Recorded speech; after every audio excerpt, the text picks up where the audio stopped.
Good evening, ladies and gentlemen. It's 2:30 p.m. Cairo local time. This is Shuruk Bakir, and I'll accompany you through the latest development in the region and internationally. Starting off with the President Abdel Fattah al-Sisi today met visiting Eritrean Foreign Minister Othman Saleh in the attendance of the Minister of Foreign Migration and Egyptian Expatriates Affairs Badr Abdel Alti.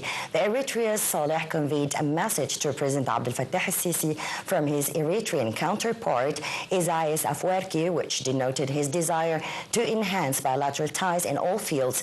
The meeting touched on the developments in the African Horn through coordinating efforts to boosting stability in the region or through three-way coordination mechanism with Somalia.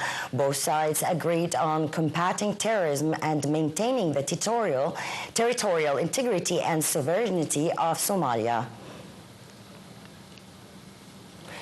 Minister of Foreign Affairs, Migration and Egyptian Expatriates Badr Abdel Alti convened with accredited journalists at the Foreign Ministry with the participation of a large number of opinion leaders in the presence of the Eritrean Minister of Foreign Affairs Osman Saleh Mohammed. Foreign Minister Abdel Alti reviewed the latest regional and international development, pointing to the unprecedented challenges facing Egypt. The meeting also tackled the priorities of the Egyptian foreign policy in accordance with the directives of President Abdel Fattah al-Sisi. Egypt condemned the terrorist attack on a mosque in southwest Niger, in which dozens were killed and injured. In a foreign ministry statement, Egypt expressed its sincere condolences for the Nigerian government wishing the injured speedy recovery. Egypt asserted its full solidarity with Niger and its support for all efforts in combating terrorism and achieving stability and security. Egypt denounced all acts that targeted worship and sacred places.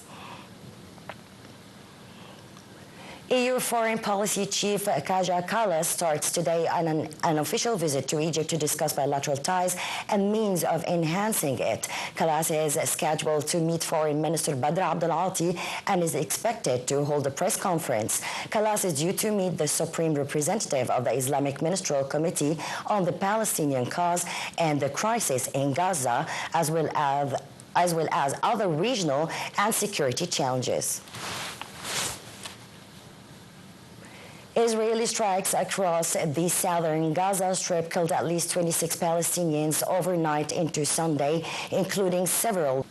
An Israeli airstrike Saturday on a displacement camp in the Khan Yunis area killed senior Hamas political official Salah al-Badrawi and his wife. Badrawi is the third member of the Hamas's political bureau killed in Israeli strikes since last week. The media advisor of the Hamas leadership mourned Badrawi's death in a post on his Facebook page. Israel launched a new wave of strikes on Lebanon in response to a rocket attack it claimed was fired from the cross-border on Saturday. The Israeli Defense Ministry said Israel Prime Minister Benjamin Netanyahu and Defense Minister Israel Katz ordered a second wave of strikes against dozens of Hezbollah targets in Lebanon, in the largest escalation since a November 27th ceasefire. Lebanon's official national news agency reported that one girl was among 5 civilians killed in an Israeli strikes during the day on the southern town of Tulin.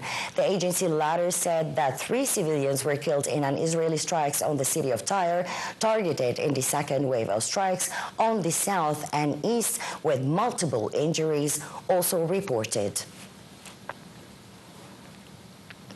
Israel said early on Sunday that it had intercepted a launch from Yemen after air raid sirens sounded in several areas across the state. The military said in a statement that a missile launched from Yemen was intercepted by the Israeli Air Force prior to crossing into Israel territory.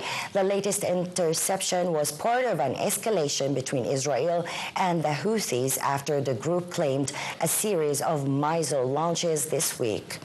The Houthis had threatened to escalate attacks in support of Palestinians following Israel's renewal of attacks in the Gaza Strip, which began on Tuesday. The group said on Saturday it had targeted Ben Gurion Airport with a ballistic missile, calling in the third launch in 2 days.